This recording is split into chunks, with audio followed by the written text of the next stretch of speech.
Então, tem um dizer que a seiva da planta, ela percorre por toda a planta. De forma que o que acontece em uma folha, ou o que acontece em um galho, termina refletindo na planta por completo. Eu quero que os irmãos considerem que todos nós, Igreja do Senhor, nós somos um só organismo. De forma que, se um está sendo bombardeado, se um de nós está sendo atingido por alguma coisa, por alguma circunstância, de alguma maneira, é perceptível, digamos, pelo pregador, pelo ministro, ou por alguém que está em intercessão continuamente, de alguma maneira isso é sinalizado. Mesmo que a gente não saiba quem, mas tem uma ideia, uma impressão de que alguma coisa nessa área, nesse nível está acontecendo. E Deus levantou os dons ministeriais de apóstolo, de profeta, de evangelista, de pastor, de mestre, para que no exercício do seu dom possa edificar a igreja, possa tratar, possa curar, possa transmitir alguma coisa da parte de Deus que vai tratar, que vai mexer, que vai sarar. E o Senhor reservou essa noite para nós, para estarmos sendo alimentados e cuidados pelo Senhor. Então, se não tiver ninguém aqui nessa condição, então essa palavra de hoje ela vai servir como uma vacina. A gente vai ser edificado por ela. Mas, se tiver alguém passando por uma opressão, uma luta tremenda, alguma coisa que está mexendo com as suas emoções, que está mexendo com você, então saiba que Deus te ama e reservou essa noite aqui para tratar também com você. E eu quero que você saiba que Deus está do seu lado. Seja o que for que você esteja enfrentando, saiba que Deus está do seu lado. Deus está com você em meio a isso tudo. Nada está sendo escondido, nada está sendo oculto a Ele. E Deus está do seu lado, pode ter certeza disso. E aí você pergunta, então se Ele está do meu lado, então por que é que Ele não fez nada ainda? Por que é que Ele não fez alguma coisa? Porque eu já estou no meu limite.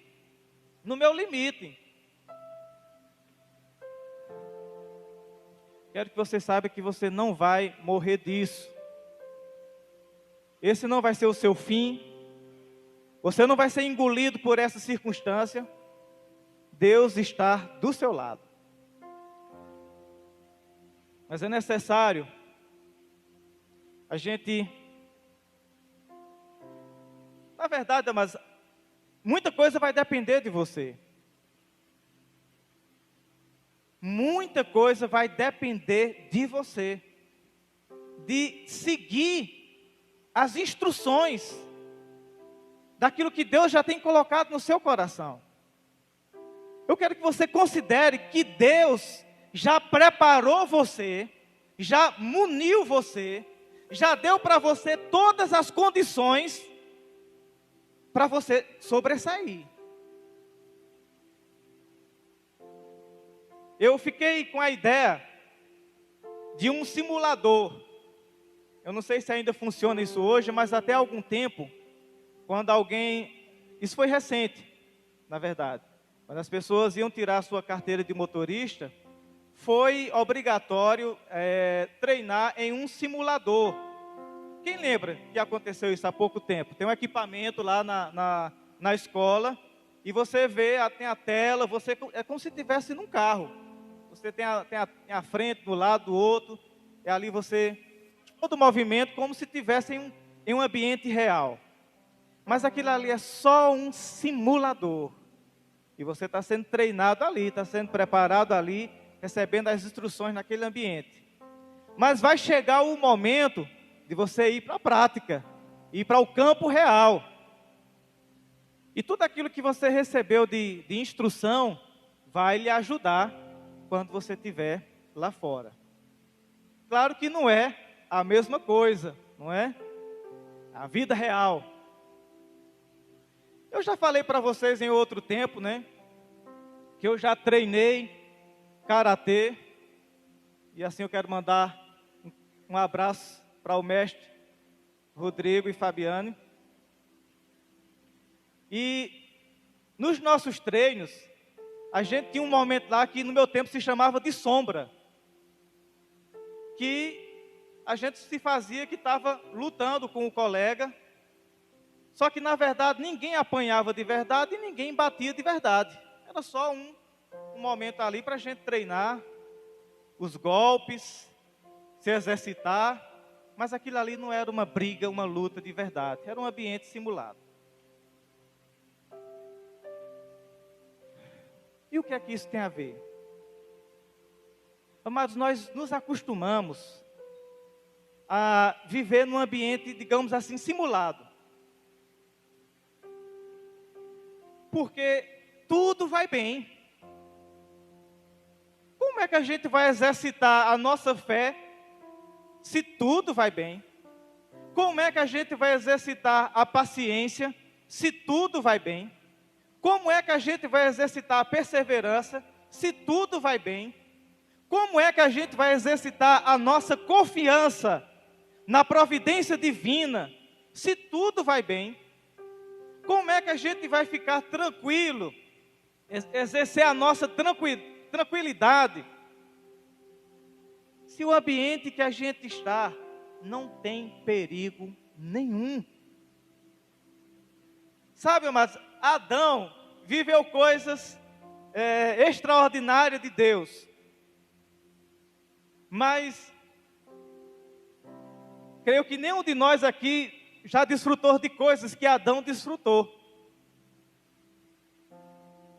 Mas ele só foi conhecer uma parte de Deus depois que ele pecou, que foi a sua misericórdia.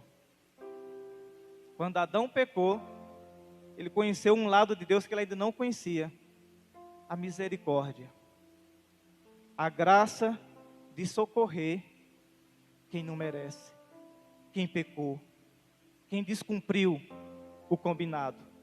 E mesmo assim, Deus foi lá, se compadeceu, teve misericórdia, o cobriu e lhe fez promessas.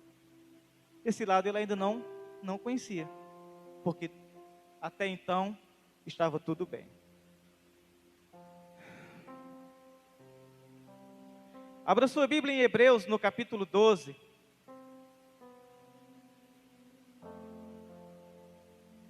Versículo 1.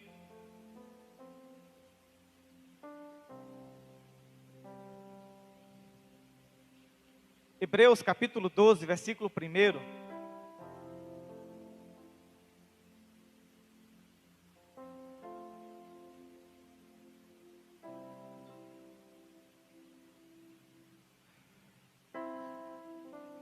Olha o que aqui diz: portanto, nós também, pois que estamos rodeados de uma tão grande nuvem de testemunhas, deixemos todo embaraço e o pecado nos rodeia e corramos com paciência a carreira que nos está proposta, olhando para Jesus, autor e consumador da fé, o qual pelo gozo que lhe estava proposto, suportou a cruz, desprezando a afronta, e assentou-se à destra do trono de Deus.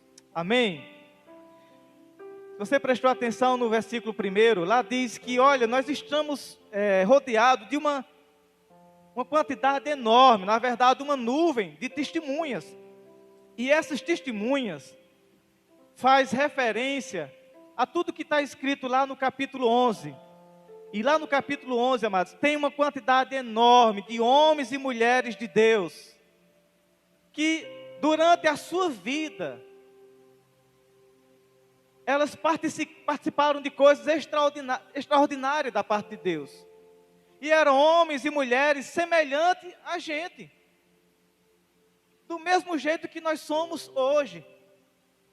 E eles tiveram momentos de desafio, momentos de tomar decisões, momentos difíceis, mas eles exerceram fé, eles estiveram com o Senhor, e Deus foi com eles, e eles tiveram uma participação vitoriosa nessa história. É tanto que o texto os chama de heróis da fé. E saiba, mas que cada um de nós somos a continuidade dessa história. A Bíblia é o livro da história de Deus e seu povo. E embora os nossos atos não estejam escritos no livro, porque ele se encerrou, mas a história de Deus e seu povo continua, amados. E nós agora somos a bola da vez. Nós somos agora a continuidade desses campeões, desses vencedores, que se depararam com circunstâncias, se depararam com desafios, mas não afracaram, não sucumbiram. E aqueles que porventura em algum momento caíram, Deus foi poderoso para os colocar em pé novamente.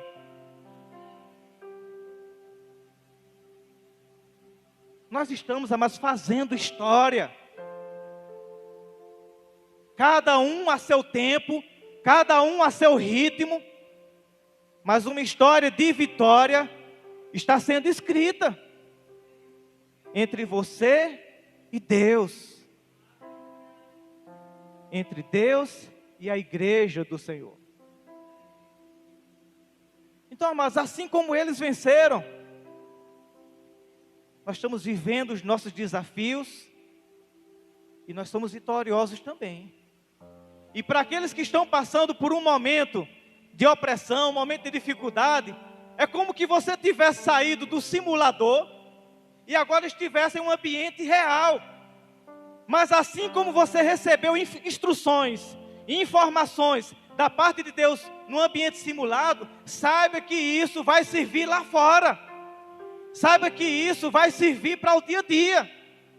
Saiba que Deus está lá dando instruções, amados.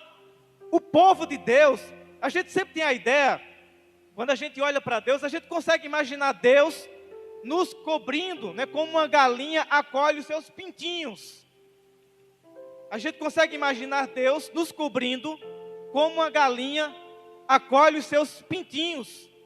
E isso pode parecer para a gente uma ideia de impotência, uma ideia de fraqueza, uma ideia de que a gente só vai ter que ficar escondido. Não, amados. Eu sei que nós somos dependentes do Senhor. Quantos por cento? 100% dependentes do Senhor. Mas Deus está gerando também pessoas ousadas. Pessoas que não vão ter medo, que vão se posicionar. Às vezes, amados, não é preciso nem a gente lutar. Na maioria das vezes, às vezes não é preciso nem lutar. Mas é preciso se manter firme, se manter em pé, se manter confiante. E o Senhor está falando ao seu coração a se manter firme, a se manter confiante, a se manter na condição de que em Cristo Jesus você é mais do que vencedor sobre qualquer circunstância. Tem uma história de que ia ter uma batalha e 2 exércitos iam se enfrentar. E aí o exército desse lado aqui começou a tirar todos os civis, toda a população. Olha, saiam daqui que aqui vai ser um campo de batalha. O inimigo está vindo do lado de lá e a batalha vai se travar aqui. Então, aqui estão os soldados, os guerreiros, mas os civis, a gente pede que vocês saiam daqui. Vão para um lugar seguro, porque aqui vai ser estabelecida a defesa. E aí, diz que uma velhinha, uma senhorazinha, ficou lá na casa e não saiu de jeito nenhum. Todo mundo foi embora e ela ficou lá na casa. E o pessoal foi lá, minha senhora, a senhora tem que sair, porque está vindo aí o exército e a batalha vai ser aqui. Então, saia, vá para um lugar seguro. E ela saiu de dentro de casa e pegou um cabo de vassoura e ficou com ele na mão. E perguntou, cadê eles?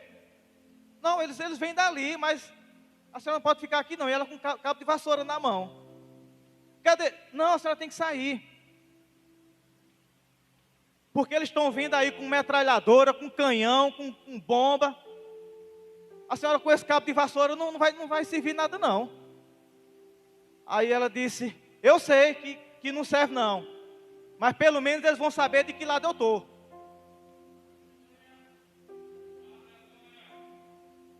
E aí, amados, é necessário que a opressão, é necessário que as investidas do maligno, que porventura estiver vindo na sua mente, em alguma circunstância, saiba de que lado você está. Saiba de que lado você está. E aí, amados, é a hora de exercer a confiança. Deus sabe que o que Ele já colocou dentro de você, Deus sabe que a quantidade de informação que Ele já te instruiu, Deus sabe que a quantidade de aulas que você já se expôs, Deus sabe que a quantidade de livros que você já leu, Deus sabe que a quantidade de cultos que você foi instruído, já é suficiente. Tem material demais aí dentro, tem informação demais aí dentro, mas aí dentro tem arma demais aí dentro. É hora agora de ficar confiante e saber que Deus vai fazer alguma coisa.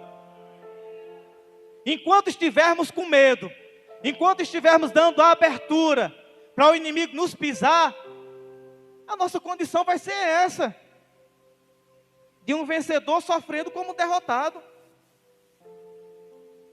Se alegre, se anime, procura ter calma, não precisa se desesperar, mas calma, confiança, coloca as coisas diante de Deus e descansa.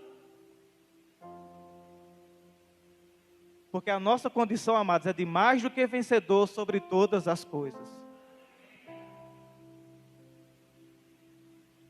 Em 1 Reis, capítulo 18, versículo 34.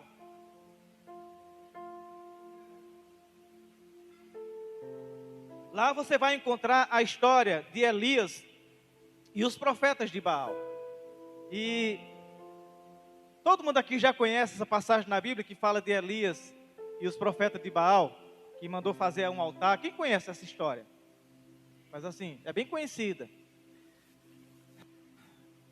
E os 450 profetas de Baal montam um altar. E Elias também vai montar um altar. E o desafio é: o Deus que responder com fogo e queimar o altar, este é o Deus Todo-Poderoso. Porque os profetas de Baal diziam que Baal era o Deus Todo-Poderoso. E Elias, não, o Senhor é o Deus Todo-Poderoso. Vamos fazer a prova? Então vamos fazer aqui um altar. A Bíblia diz que os profetas de Baal fizeram um altar e eles passaram o dia todo clamando por Baal, para que de alguma maneira o Baal lançasse algum fogo ali e queimasse aquele altar. E a Bíblia diz que aqueles homens, 450, passaram o dia gritando, pulando, alguns até se cortando. E Elias, tranquilo lá, até começou, grita aí, pode ser que ele esteja dormindo, foi resolver alguma coisa, não está escutando, grite aí.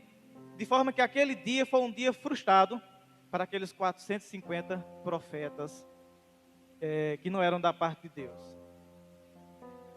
E aí, terminou, se esgotou as tentativas. Aí Elias diz, pronto, agora é comigo. Tira tudo isso aí. E Elias começa a preparar o seu altar. E ele organiza tudo. E ele pega um bezerro, ele corta em vários pedaços. ele coloca algumas pedras ao redor do altar, representando as tribos de Israel. E ele manda colocar, está ali aquela madeira, está ali a carne, tudo organizadinho. E ele diz, não, vamos dificultar mais um pouco. Pega aí 50 litros de água. Derrama em cima aqui da lenha. E aí as pessoas pegaram 50 litros de água e derramaram. Ficou tudo ensopado. E eles, bota de novo, bota mais 50. E novamente pegaram mais 50 litros de água e jogaram. Imagina aí uma fogueira com as lenhas tudo molhada. Como é que pega fogo? A carne ensopada, a lenha ensopada, tudo. Inclusive ele mandou fazer uma vala ao redor do altar. E os 50 litros, cada vez que era jogado, ensopava tudo e enchia a vala. Fizeram a segunda vez e ele disse, bota mais 50. E novamente, ficou tudo ensopado, alagado por completo. O altar e tudo, todo ao seu redor. Pronto? E aí Elias faz uma oração. Vamos ver? 1 Reis, capítulo 18, versículo acho que 34. Vê aí, Alice, se é. Passa o próximo. Isso, pode passar. Aí está o texto que eu contei a história para você. Volta. Oferecido o sacrifício da tarde, o profeta Elias se aproximou e disse, ele faz uma oração. Ele disse, ó Senhor, Deus de Abraão, de Isaac e de Israel, manifeste-se hoje que tu és Deus em Israel, e que eu sou teu servo, e que conforme a tua palavra fiz todas essas coisas. Responde-me, Senhor, responde-me, para que este povo conheça que tu és o Senhor Deus, e que tu fizeste voltar o seu coração. Pode passar. E então, caiu o fogo do Senhor, e consumiu o holocausto, e a lenha, e as pedras, e o pó, e ainda lambeu a água que estava no rego. Próximo. E que vendo todo o povo, caíram sobre seus rostos, e disseram, só o Senhor é Deus, só o Senhor é Deus. Amados, sabe o que significa isso? É porque às vezes nós somos tentados a pensar que Deus só funciona quando tudo vai bem, o ambiente simulado. Mas que na vida real, que diante das circunstâncias, que diante dos perigos, que diante das adversidades contrárias, a gente pode pensar que não vai funcionar. Amados, em nome de Jesus, sabe essas 150 latas d'água, que era tudo contrário para aquela fogueira, significa isso? Não importa, amados, não importa, independente de qual seja a enrascada que a gente enfrentou, independente de qual seja o tamanho do problema que a gente venha se deparar com ele, independente do tamanho do adversário, do gigante, independente seja o que for, por mais dificultoso que seja, há solução. Deus é poderoso para vencer.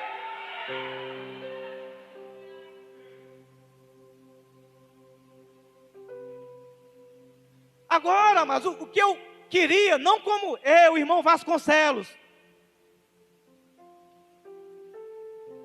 mas o Senhor, é que essa ousadia não seja apenas no ambiente simulado, mas que a gente consiga se manter dessa maneira na vida real, no campo de batalha.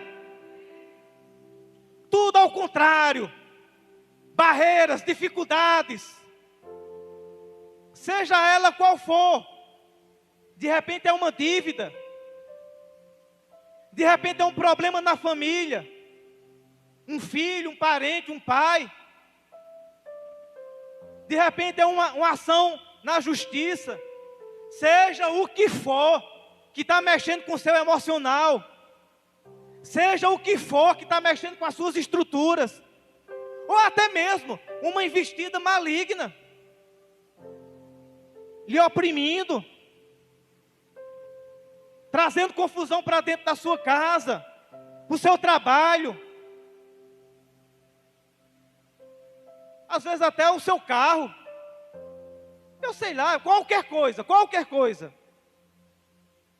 que esteja tirando você do equilíbrio, e que isso está sendo suficiente. Mas uma das coisas que a gente aprende a respeito do diabo, das suas investidas,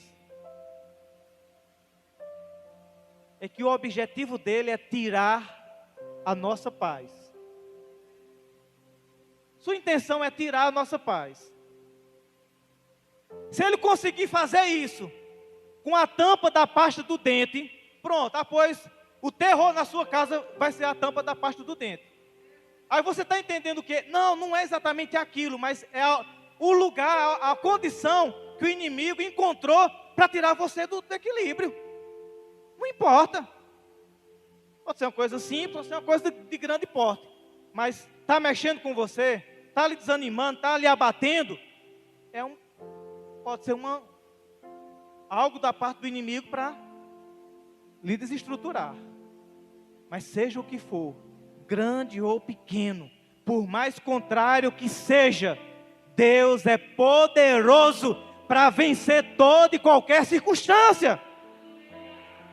Então, amados, entenda a linguagem, pega pelo menos teu cabo de vassoura, se posiciona para que o mundo espiritual saiba de que lado você está.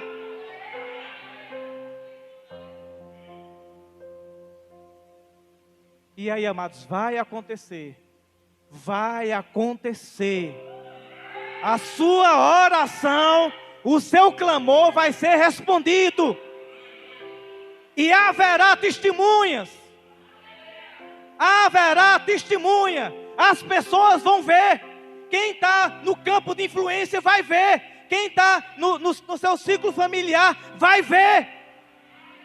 Que Deus ama você. E que Deus ouviu a sua oração. Mas é necessário ficar quieto, em paz, equilíbrio, se manter no equilíbrio, ficar tranquilo, não confiando nas nossas próprias forças. Porque, amados, a gente sozinhos, sem Deus, nós somos presa fácil, mas confiando no Senhor, no seu zelo, no seu cuidado sobre nossas vidas. E para terminar, amados, nosso momento de reflexão, de instrução do Senhor, vamos ver mais um texto, 2 Crônicas, capítulo 9.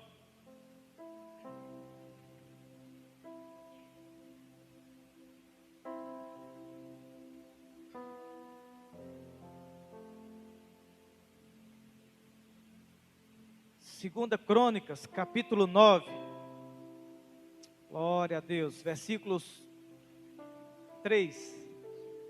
Aqui, amados, conta a história, uma parte da história do rei Salomão. E aqui a rainha de Sabá vai fazer uma visita para ele. E Salomão é considerado o rei mais sábio.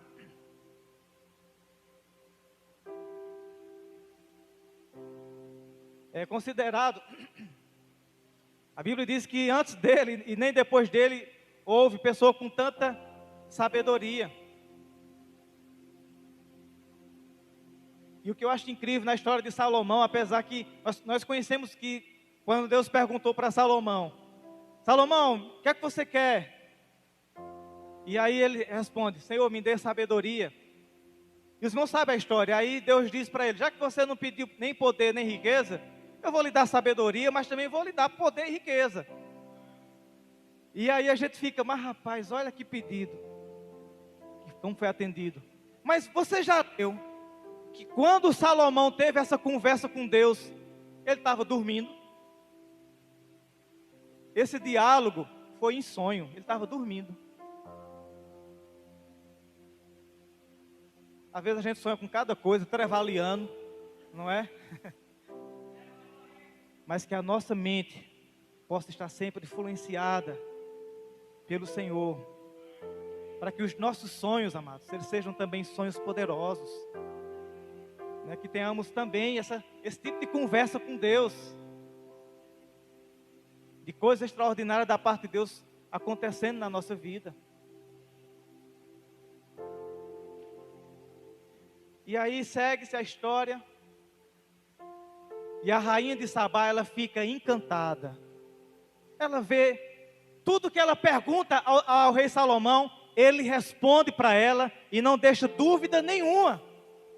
Ela pergunta de tudo a respeito da natureza, da geografia, dos reis. Ela pergunta e ele sai explicando. Ela fica maravilhada com tanta sabedoria.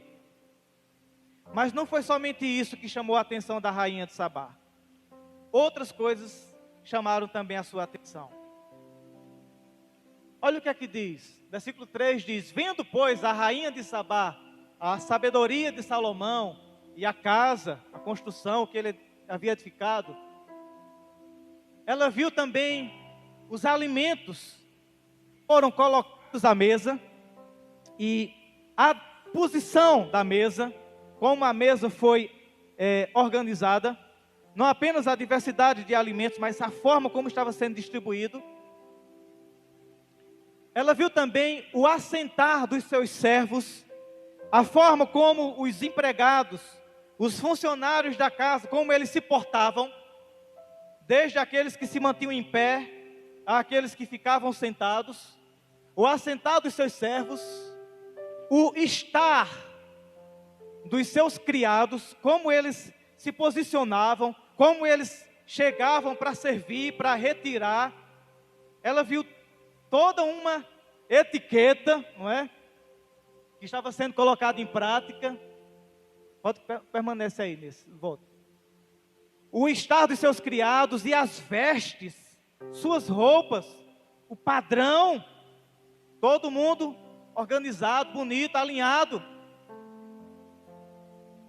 E os seus copeiros, o pessoal que vinha trazendo ali as taças, os copos, e as roupas deles, as vestes deles, e a sua subida pela qual ele chegava à casa do Senhor, e ela ficou como fora de si. Sabe o que foi que chamou a atenção da rainha de Sabá?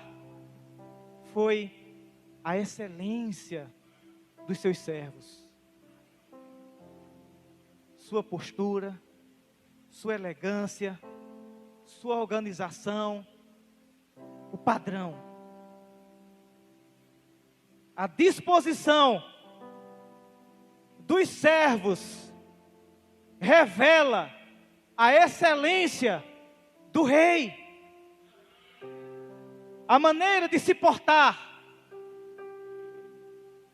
a maneira de se conduzir, a forma como vive, como fala, manifesta a glória do rei, a excelência do rei.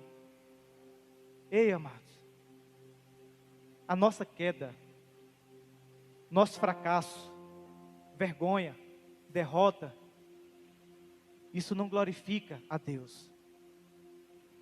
Isso não manifesta o poder de Deus. O nosso fracasso, a nossa desonra e humilhação. Não. E Deus sabe o quanto é zeloso para Ele, o quanto é interesse dEle, o nosso bem-estar.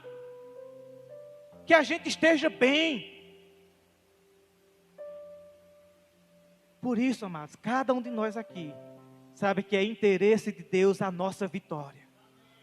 Sabe que para cada um de nós é interesse de Deus que na nossa boca tenha um cântico de louvor. Então, mas em nome de Jesus, seja qual for a situação que alguém aqui esteja enfrentando, Deus está muito interessado em ser glorificado nela. Deus está muito interessado em intervir, porque você reflete a glória de Deus. A sua vida, amado, sua vida, o seu testemunho, o seu proceder, reflete a glória de Deus, a excelência de um rei. Deus tem um padrão. Deus tem um padrão, amados. E o padrão é Cristo. E todos nós aqui, amados, a gente vai chegar nessa medida. A gente vai chegar nesse padrão. Pela força, pela intervenção de Deus. Estamos em uma caminhada. Estamos percorrendo uma estrada. Mas a nossa vida, amados, ela vai refletir a glória, a excelência e o poder de Deus. Vamos ficar de pé?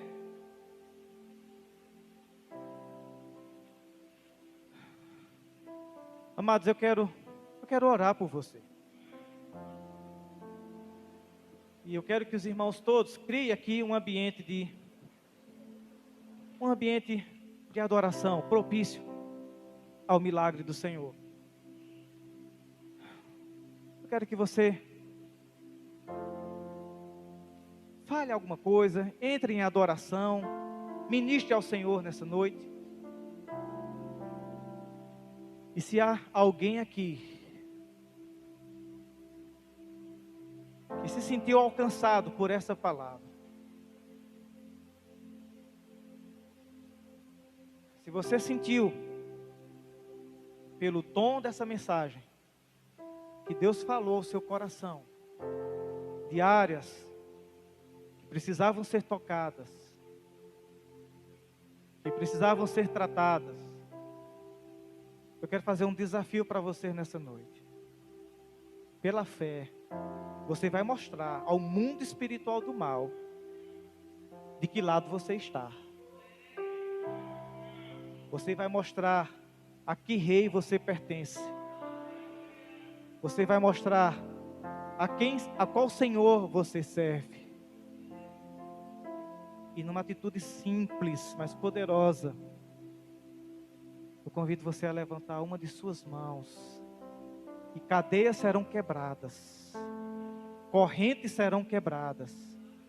Se você sentiu que Deus falou ao seu coração através dessa ministração, eu quero que pela fé você levante uma de suas mãos. Você vai estar dizendo: eu sei de que lado eu estou. Eu sou do Senhor. Eu sou do time dos vencedores. Eu confio no Senhor e na sua providência. Eu confio no favor de Deus para a minha vida. Pai, em nome de Jesus. Pai, em nome de Jesus. Oh, aleluia. Liberdade, Senhor. Liberdade, ó Pai, chegando nessa noite. Cadeias sendo quebradas. Opressões sendo retiradas agora, em nome de Jesus.